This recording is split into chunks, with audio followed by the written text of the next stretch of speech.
might think, well, here's our quarterback who's led us and won 2 Super Bowls, and he didn't have a bad season. He had a bad line. Okay, well, he really had a bad season. Yeah, but part of that was because so many receivers got hurt, and obviously Odell Beckham Jr. missing the majority of the season was very detrimental to Eli's season. But their line last year was terrible. Right, and the running game because of it was bad, and teams were able to tee off on Eli, and the offense never got anything going last year. But it's continued. That's what we're seeing now. And this is what Nate Solder signed for $50-something million to a massive free agent contract. Will Hernandez taken in the second round. The offensive line has been addressed, and granted, it's something like that is kind of underrated in football in terms of how long it takes a line to actually gel and play together.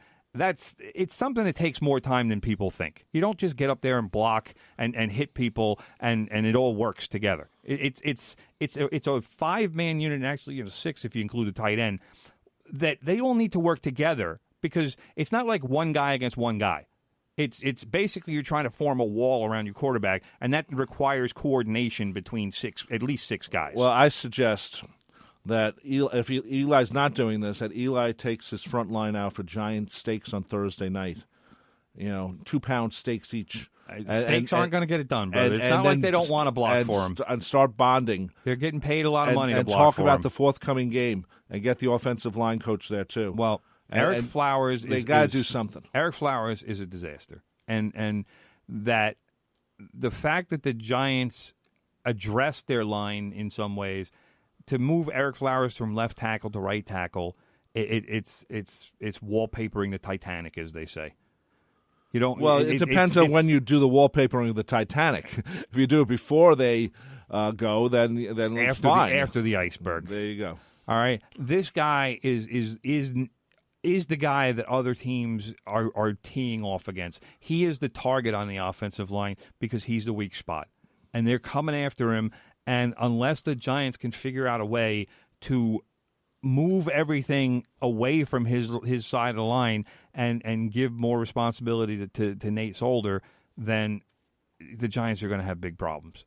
So it's difficult because Saquon Barkley had 14 catches yesterday. I know.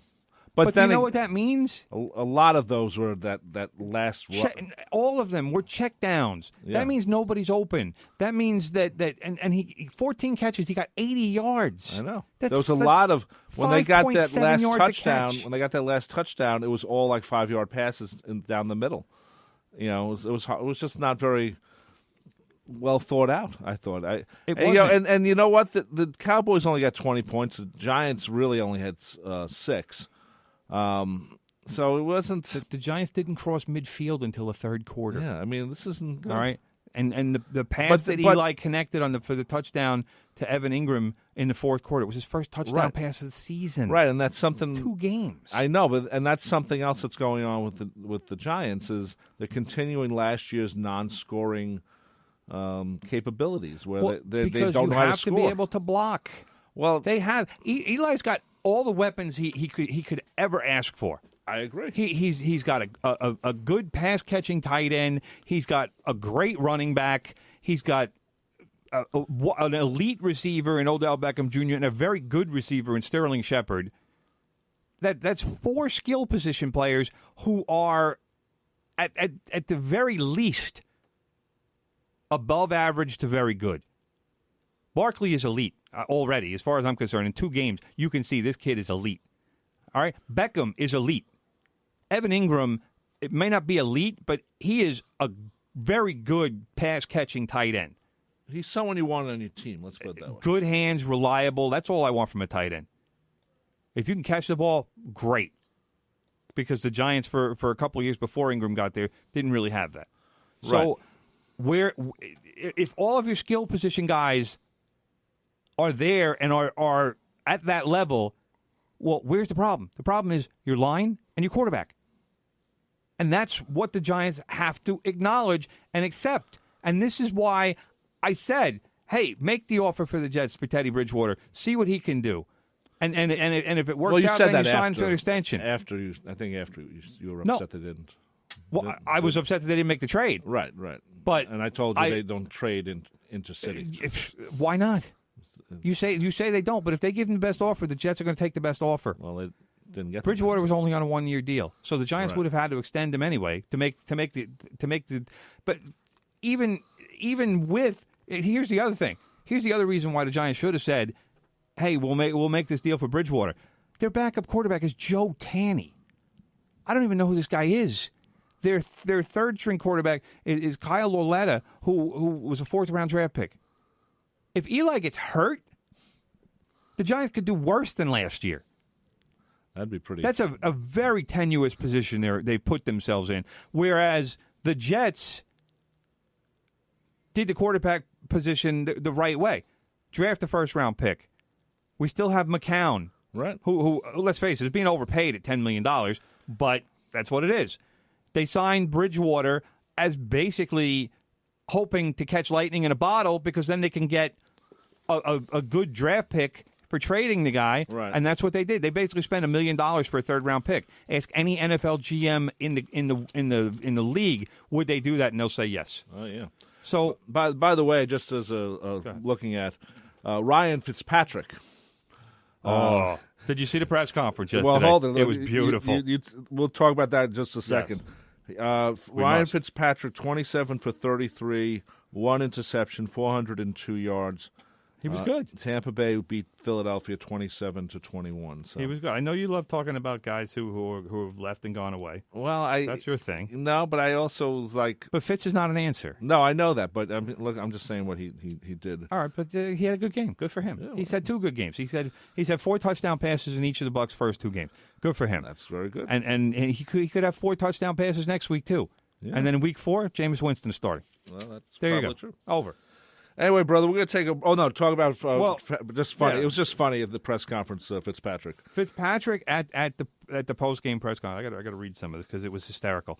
I was watching the press conference because we can do that where I work. Right. He comes out in a jacket. Apparently, this was all stuff that belonged to Deshaun Jackson, a wide receiver. Okay. Who is known for his let's say flashy.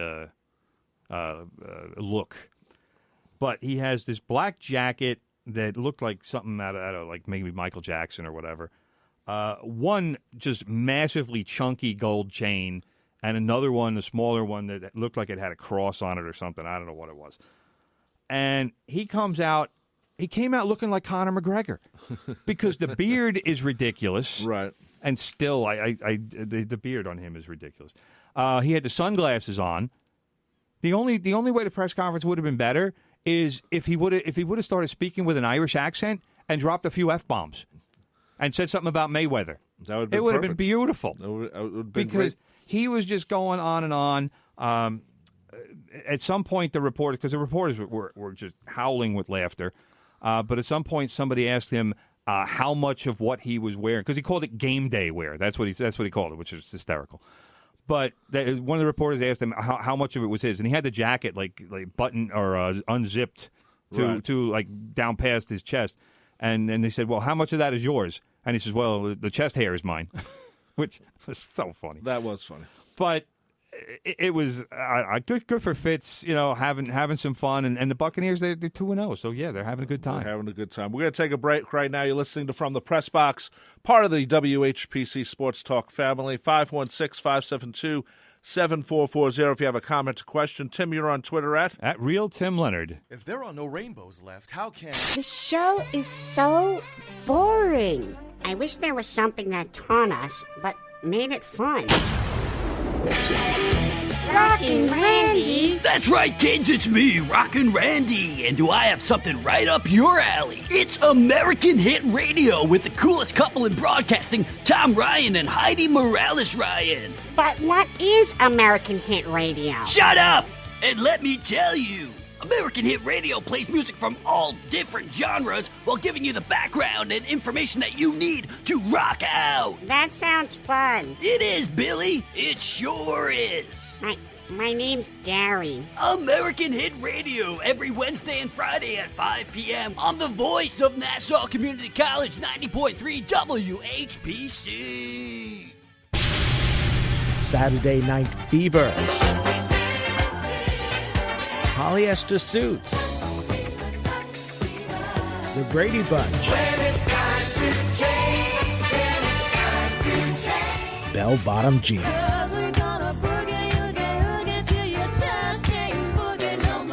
And the music of the 70s. Knock 3 times on the ceiling if you want me.